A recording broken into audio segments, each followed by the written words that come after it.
You give our viewers a sense of what it's been like operating within the aluminium market within the last month, given these sanctions on Iran and in the wake of the easing of the rhetoric from the US Treasury earlier this week. Yeah, good morning. I would say that the overall situation for the global aluminium industry is marked by great uncertainty for the moment.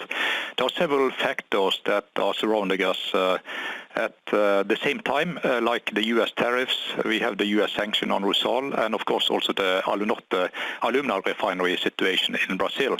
So it is a demanding situation for Hydro, for our employees and our customers. So it's quite exciting times. Yeah, on the price, I mean, it's been crazy, hasn't it? The aluminium price on the LME down for a fifth day, worst run for almost a year, as concerns ease about these disruptions to Iran, to Rusal. It's wiped away half of its gains. Where are you? Where's your head when it comes to the aluminium price? It was only a couple of days ago people were talking about $3,000. Is that now one step too far? Well, you can say after the decision that was taken to postpone the sanctions towards companies like Rusal, now it's postponed to the 23rd of October. There is more time to compensate for what can happen, and there is enough aluminium in the world. There are estimated about 12 million tons aluminium in the global inventories, both registered and unregistered inventories.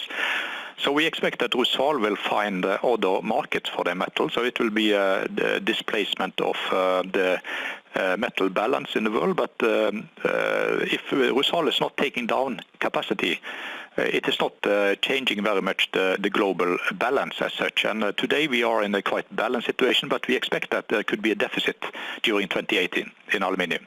Can you give us a sense of sort of how many weeks of alumina stocks you have? How soon you might have to shut down more production if the Rusal, if the Brazilian issues aren't resolved?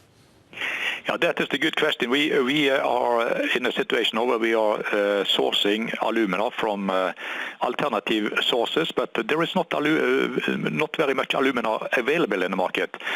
China has not been a country where we have seen export of alumina before, but now recently there has been a couple of cargoes exported from China.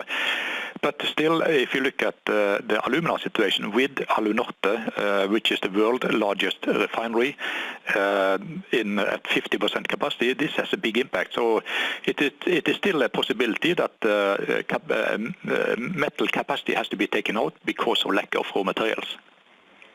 Yeah, you're also the biggest buyer from Kubal, which is Rusal's Swedish smelter. I mean, are you able to source alternative supplies? Are you talking, let's say, with the Swedish government to rescue it, change ownership?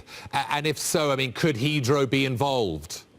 Well, we are not in direct dialogue as such. We are working through associations to communicate with authorities related to this situation. And with regard to the situation in Sweden, that is again one of our extrusion plants that did not get sourcing for extrusion ingots, and that is something that we will find alternatives for more longer term. But short term, that was a quite tough situation for our extrusion plant in Sweden. Mr. Brandtzae, thank you very much for joining us today, the Chief Executive Officer of Norsk.